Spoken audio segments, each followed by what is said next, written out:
السلام عليكم ورحمة الله وبركاته. دعوتوتا في هردفتوتا كنيا كم جرت نجا فيا جروب جراني ما فكرت ما شاء الله بقى جرات تنيسين جتا الرجع واي سيناغا وانت كتك هيو سيناغا فتشوف إساس أسيت أفر رجفا كي أستي ما جرو يوتيوب يقول كهيو خنياتي إسمرنا دابتني بجستني سبسكرايب في لايك شير إن برنا بتشون بالكما وبرنا كنيا برنا بدا إسكنا أتوبانوف أكسمتوغا أسكيس التنوين غافي تكا يوخانو غافي غراخ يدي تكا نسيتي مدام يو خيتن تادا أني أكا نما أوروموتي أورومون مليون شنتم جهاتم ترباتم نولكاو أمو يوخا إفلال لتات تكنولوجي خيسة تاتاتو ديبيا جيرين هواسا خيسة تاتاتو نما مليون شنتمي ديسي نما مليون صدمي تونجي نمني مليون كوداني كودشاني نتعالى جرا وانت كتكان الدنيا رتي بيشولان وان بريدو تلقولان خلافو نتيهو ما هو البنا لابتشو دقم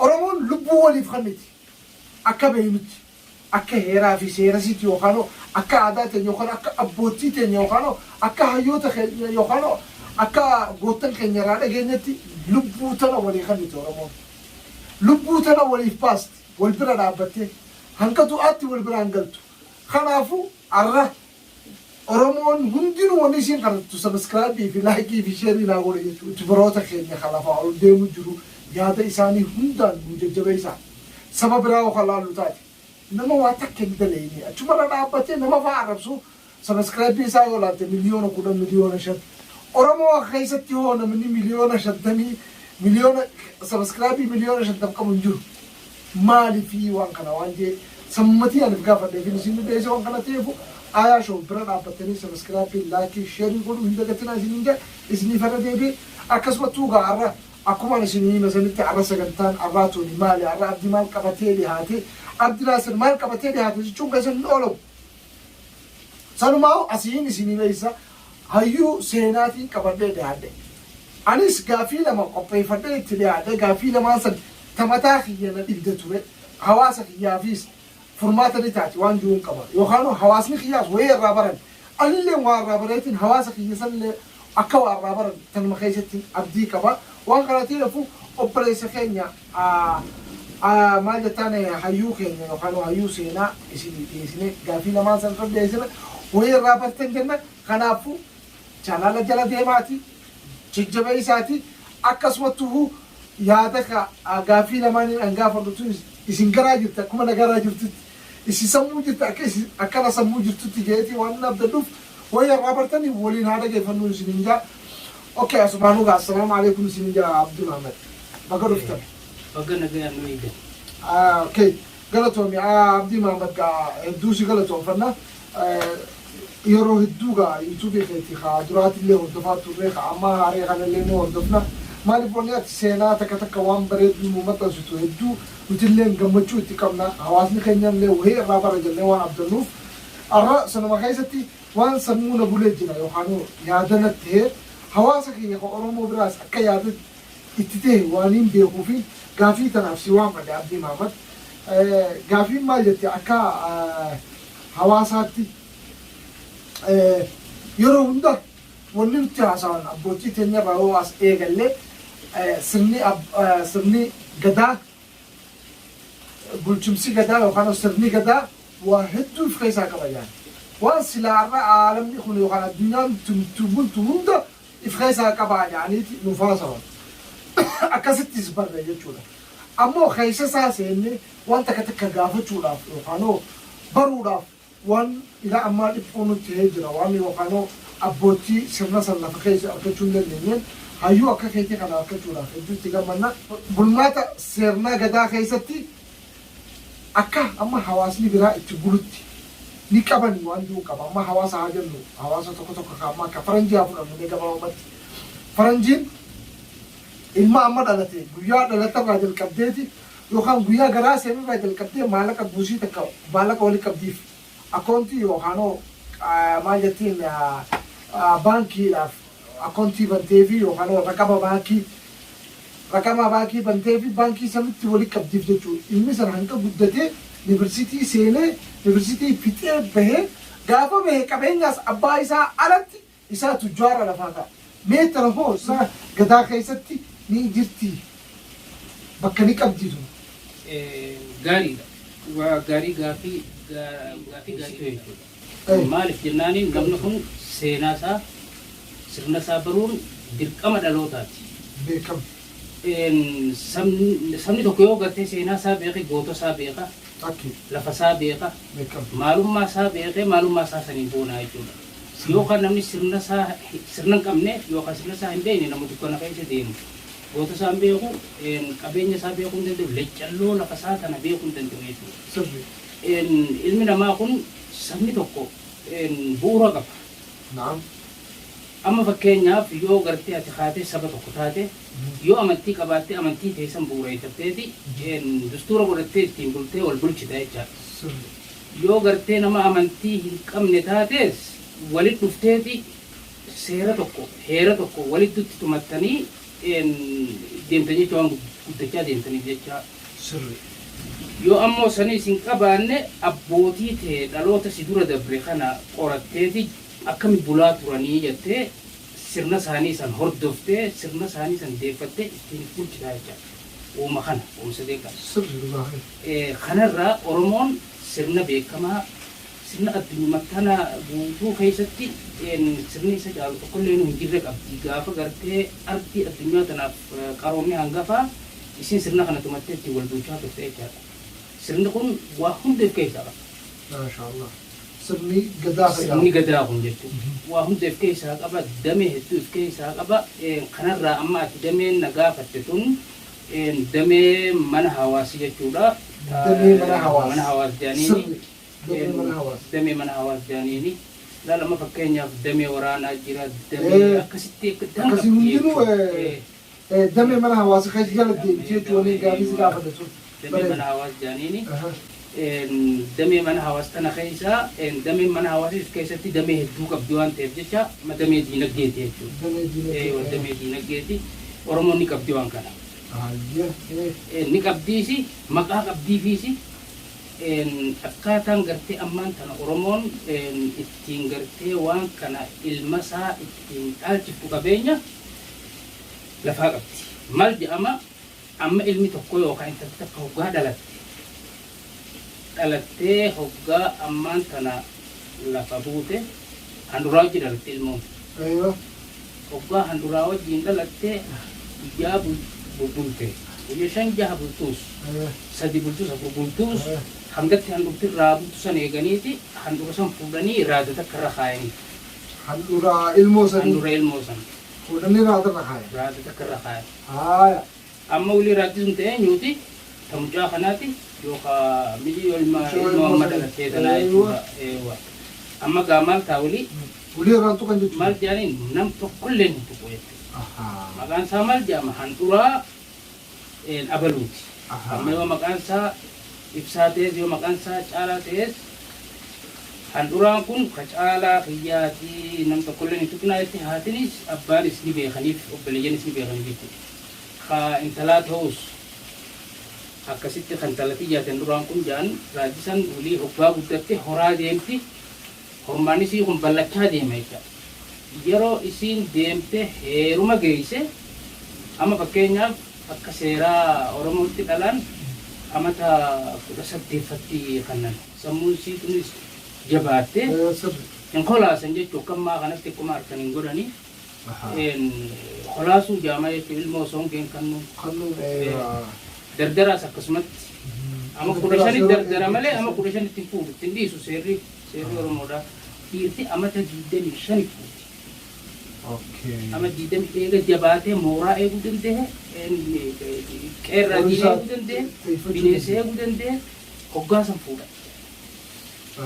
Akkas ni barata sirna gadaa barata innis ni tiisa bakka itti barsiisanii jira sirna yayya bayaayya amma hajaan sirna guddisaa ilmaan kana waan guddatuun kana namuu rabbiin akkatti waan uumuuf jecha ijoollee kana bakka amma fakkeenyaaf bakka oolmee ijoolleedha jaanii man jiru Oromoon kana duruma qaba ijoolleen hoggaa jabaattee ammaan tana amata 5 kana geesse bakka takka walitti qabanii namoota gartee waan kana tiisuu jira achi keessa ijoollee waan gartee rabbiin irratti uume tana ifi fuudhiidhaan agarsiisaa dhufa jecha akkasitti kagootaatis itti maqaa isaa beekan kaayyuu itti maqaa isaa beekan kaddabeessaatis itti maqaa isaa beekan ka yaa'iitis itti maqaa isaa beekan akkasitti itti maqaa isaa filatamee damee isa laatu sanitti hoggaa jabaate ichitti ergama jecha ichitti ergamee ichitti guddata leenjii qabaataa seera sirna guddata jechuudha. Waan kana ta'eef amma gaa hoggaa gartee amma waa'ee gartee dhimma diinagdee kana laallee amata 18 intalti teessee heerumte. Gurbaan amata 25 taa'ee hoggaa fuudhee horiin isaa san osoo tokkoon hafne hoggaa aruusni gale booda horii isaa san jala galche. Handuraa ilma kiyyaa mooratti namni sobbaan. Oromoon ni tiifatti dun boqotu. Horii qabdi jecha. Qabeenya guddaa qabdi. Isiinis akkasitti abbaan handuraan talatiyyaa narraa nambisa naajii akkasitti galchaniif isaanii loon 400 ol qabu walitti dhufan jechuudha. Taajiraa walitti akkasii qaba. Akkasitti qaba. Maasha Allah. Horii rakkina wal ni mani. Isaanis ilma isaaniitiif akkasitti kaayanii malee jireenyaaf iyyaatin jechuudha. Kana sirni keenya kana qaba jechuudha. Kanarratti maas waan takkaa jira. Kan gartee namoota keenyaaf adda baasuu barbaannu dhaalateenyaaf adda baasuu barbaannu. Maal jennaan qabeekuuf gilgaala kan beeyneef barnootaa jechuudha. Hayyoonni hedduu jira. Waan kana gartee barsiisuun dirqama ta'a jechuudha. Isa jiru laalama lafti keenya tun nu malee lafa bareedduu qaba. Rabbiin lafa bareedduu nu qaba. Lafa bareedduu qabaachuun addunyaan hundinuu akkanatti afaan banteenitti nu cehan jechaadha. Nusaamuun nuti wal ta'a. Amma habashoota qofaatu biyya teenya tana saamaa jiraa miti. Habashoota miti. Habashoonni humna Oromoodhaan sirna san cabseen hin qabu. Kophaa isaa addunyaatu utubaa ta'ee fi leenjisee bira dhaabbatee meeshaatti kanneen tartiibaa fi tarsiimoo itti kanneen akka nu cabsan godhe jechuudha. Nuti gaafas gargaarsa tokko hin qabdu jechuudha Oromoon. Uummata dhama'aa jechuudha. Uummata amma gaaf tokko jedhan kiniina alaa fidatti jedhan habashaan kun. Akkasitti alaa deemnee kiniin fidachuu dadhabne jedhaniituma kiniin fidanii kana ibiqilaal jee qotee facaase jedhan. Jara akkasiin nu bulche. Jara akkasii sadiin nu bulche jechuudha. Eenyutu gaa waan kana godhe addunyaatu waan kana godhe waliin nu cuunfatan jechuudha. Lura qabsaawanii sababuma lafa teenyaatiif ija nu dhaaban jechuudha. Ija nu dhaaban akkasanii jechuudha. Nama waan bareedduu qabu laalmee waan ajaa'ibsitti ta'u gaaf tokko saahiba kiyya hiriyaa walii yaa'u jira akkasitti tokko ka biraa osoo yaa'u jiru dhufe. Akkasitti aboo fuutee miti baga rabbi hojisaa bulchuu jeenu akkasitti booga bareedduun fuunee jeen fokkottuudha fuute. Akkasi jeen baroonni niin bareedduun fuudhiniif akka namni duraan tuu'ineefin fokkottuu fuudhe jeen. Akkasanii lafti ta'e jettu osoo lafa homaan dalle taate lafa goggoytu taate namni yaa'ee godhuu hin jiru. Namni yaa'ee ittiin qalbisan akkuma waliin jeesani. Wallahi dhugaa keeti hayyuu keenya galatoomii abdii maammate hedduu si galatoonfannaa. Yuutuubii kee aayaa shoo irratti namuu si beeka. Akkasumas yuutuubii kee kan guddaa irrattis namuu si beeka jeetiin abdadda. Viidiyoon kee marsaa feesbuukaa irraas hedduu guuttee jirta. Nu kanneen harkee takkaa lama osoo hin jenne hedduudha. Galatoomi. Laalama kanarratti taa'onnaa tanan seefidha damee mana diinagdeeta.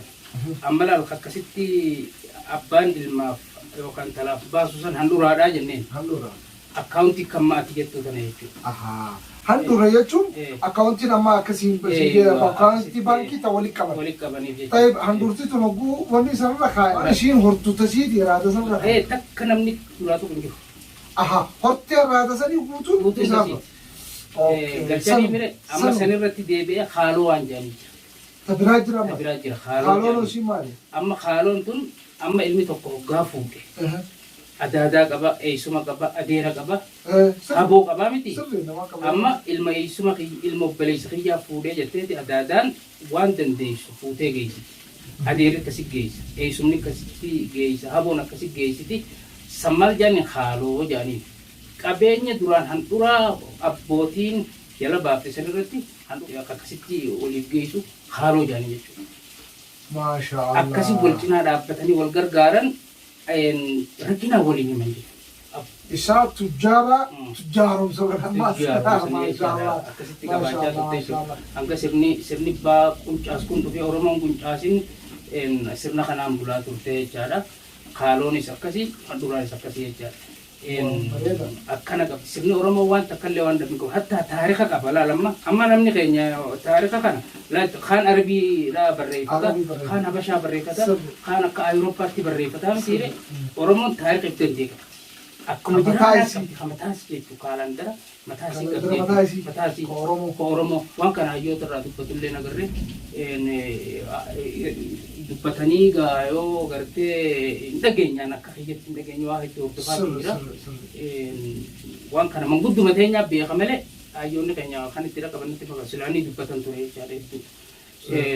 Kanarratti immoo kanas yoo rabbi jee ka lakkoisa gartee taarika kanas fiduuf teenya sagantaa dhuftu keessatti inshallah dalti teenya abduu keenya waan bareedaadha abdii maamad kanallee ulii sirraa barraa daawwattoota keenya hawwisiisneeti inshallah akkanu eeggatan goona kalandara keessanillee asumaanii inshallah yoo keenya yoo seeraa biidhnillahi ta'ala irraa barra jennee abdanna waan bareedaadha arraaga akkanuti jennatti waan sila faranjiin arra qabdu kaniin ani beekuun san caalaa gooti oromoon amma faranjiin akkuma siin jeesani dhuguma ilmoon tokko guddalattaba maallaqa isa walitti qabanii sanuma fudhateeti yoo hafeefis dhaabnee abbaa fudhata malee haaloo jedhanii amma bakka hayyuun nuti dabale kana nuun qaban jechuudha. Kanaafuu alhamdulillah tasan caaltu waan qabnuuf itti boonna akka waa raamatan isa sumaaniin abdaddaa abdii maamad oromoon akkamitti ilaalti luynaa fi jeynaa fi hayyuu damee kam keessatti isaan hunda damee isaanii keessatti akkami martabaa kamirratti kabajaan isaanii hoo akkami waan jiru bakka tana keessatti irra guddaa hayyoonni isaanii haasoo hedduun dhageenya guyyaa tokkoon hanqa xiqqaa tokko dhagee laakiin ammoo addaanaan baana bakka sana akka addaanuu baastu anaa fi hawaasni keenyallee yookaan daawwattoonni keenyallee teenyee seeruu jira addaanuu baasii akka isinis achumaan hordoftan gaa abdii qabna. Waan gaariidha gaafii bareedduudha gaafatte laalamma waa sadii na gaafatte maqaa sadii gaafatte na gaafatte jechuudha. Amma kun sadeenuu laalamma kagartee hayyuudha. Dandee kun damee mana hayyuudhaati. Kagartee jeynaa jettee damee mana gootaa jaaniin. Damee mana gootaati. Dameef dandeessee jechuudha. Haluilaa luilaa Oromoo bira bakka hin qabu. Kabajumaa sun qabu. Kabajumaa hin qabu. Amma fakkeenyaaf goonni hoggaa duule ni geeyiraraas hoggaa dhufees ni geeyiraraniif hoggaa dhufe ni muudan. Maal muudan? Dhadhaa muudan. Nyaanni isaatu atta loltuu akka sirna gadaatti nyaanni isaa atta jechuudha. Nyaata qaama isaa jaaru nyaata humnaa isaaf ta'u nyaachisan jechuudha. Loltuu tan haga gartee nama kana ol fuudheetuma darba jaallalla gaafa amma fakkeenyaaf gaafa turkii wal lolaniis turkii tana madaafumarraa fuudhee kutan kanuma madaafatti dhawan amma yeroo gartee turkiin biyya teenya tana dhuftee weerartu gama harargeetii weerarte gamanaan iftoohaa fi karaa jaldeessa ilaa hanga biiftuu kanatti lolaa dhuftee yeroo sanitti meeshaa qabdiisi meeshaa ammayyaa keenya kun meeshaan qabuumi rasaasa tokkoof jecha ciiftaa waliin jaanfaadha. Innaa humna qabaachuu akkasii madaafa irraa fuudhee darba madaafa dha'uun beekanii carqiidhaan cuqqaalan jecha akkuma gaafa murti guutoo sani calanqoo akkas amma gaafa habashoonni gubbaa gad dhufaniis akkasumatti lolaanii turan jechaadha. Amaara kan akkasumatti fuudhanii faa ol fuudhee fa mataa irraa muree darba yaanii madaafaas akkasumatti taa'aniiti irraa fuudhanii kutaniin amma madaafa faxaa faranjoota wajji dhahuu ture gaafa san ni gargaaran barumti nuttumsanii bara nuttumsanii addunyaan tun Oromoo tan akka biyya tana hin qabanne ni feeti akka qabattuun feetu jechuudha. Hagammaatti hin barbaadan maaliif wajji nyaatan wajji soorata. Kanaaf abbaan biyyaa yoo qabate gaawwan namaa kan seeruman namaa kan malee qixa dandeesseen soorachuu saamusitti hin dhiisu. kun alagaadha fiifuu saamee waan jiraatuuf jecha saamsisee tumuu dheereffachuu waan fedhuuf jecha. Kanaaf goonni Oromoo bira kabajaa guddoo qaba. Nyaanni isaa adda. Hojjaa gurraachan dhugu. Ammoo luuyila dhadhaa sirra kaayan. Hojjaa irraan areeran gurraachan dhugu. Jabbii tiisa malee ammas moo jabbilee tiisa. Loon jala gadhiisanii fagoo hin deemsisan jabbilee mooraa keessa ollaa gandaa tiisa malee deemee gootummaadhaan loon kana bineensarraa eeguu luuyila mire biraa fiiga namaa saama luuyili bakka hin qabu Oromoo biratti jechuudha. Hayyuun akkasitti bakka qaba. Hayyuun dhageeffatan irraa baratan akkaataa sirna isaanii akkaataa gosaa akkaataa lafa isaanii qabeenya lafa isaanii sirna tarsiimoo warreen waan sirna gadaa kan utubu jechuudha. Hayyuun kabajaa guddaa qaba. Goonnis akkasuma kabajaa guddoo qaba. Goonni ni muudama ni faarfama kabajaa guddoo qaba jechuudha. Kanaafuu luuyila Oromoo biratti bakka qaba. Daawwattootaa fi hordoftoota keenya gaaffii lamaan qabannee dhiyaanne akkuma agartan kanatti xumurre wayii sarraa bartan jennee abdannaa nuti akka waarraa warra asumaan isinitti himna. Ammoo hayyuun waan takka nuti dabalee waan san itti waliin deebineeti gaafachuu teenya. Inshaallah tanaa miti tana caaltuus inshaallah qabannee isa gaafannaa waan isa keessaa qoqqooqaan illee ni arga. If keessaa waan keessaa qoqqooquus hulii takka takkaan gaafachuu teenya kanumaafuu inshaallah wanni isin jennu obboleeyyan keenya ilmaan Oromoo bakka jirtan mara wal haa bira dhaabbannu wal bira dhaabbanne haa wal utubnu yuutuubii Oromoo yookaan chaanaala Oromoo haa walii ilaallu haa walii guddisnu haa wal bira dhaabbannu sabskraabii walitti hin qusatina ilmaan Oromoo wal bira dhaabbadhaa isin jenna aayaa show waa hedduu irraa bartan jeetiin abdalla isa kana bira dhaabbadha sabskraabii laayikii sheerinis utubaan isiniinjaa akkasumattuu seenaalee biraatii fi akkasumattuu viidiyoolee diraamaa waa'ee seenaa takka takka waa'ee gootawwan keenyaa hundaa'u tartiibaan isin biraan geenya isinilleen hanqa viidiyoo biraatti walitti deebinu yoo yaadni biraa hafeef hayyuchaaf isaafiin hiree kana inni ammoo achumaan yaada isaa bahate. Bakka jirtanitti nagayni rabbii isin bira haa jiraatu ilmaan Oromoo kiristaanaa kan waaqeffataa kan islaamaa hundummaa guutuu addunyaarra jirtan ilmaan Oromoo bakka jirtanitti salaamni kan qilleensarraan isin haa ga'uun jaanii. Wanni jechuu barbaadu seenaa fi barachuun barbaachisaatti qama namaati. Maaliif jennaan irra namoonni biraa hundi seenaa isaanii beeku. Seenaa teenya irraa fagoo. Maaliif jennaaniin gabrummaan nama keenya kana dhamaase.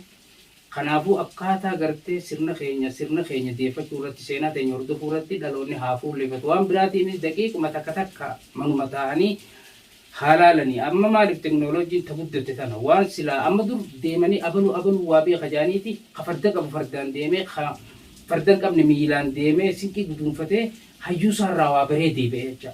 Arraan tana bakka ciiftutti seenaa ta'e ilaaluu dandeessa. Walii facaasuu dandeessa.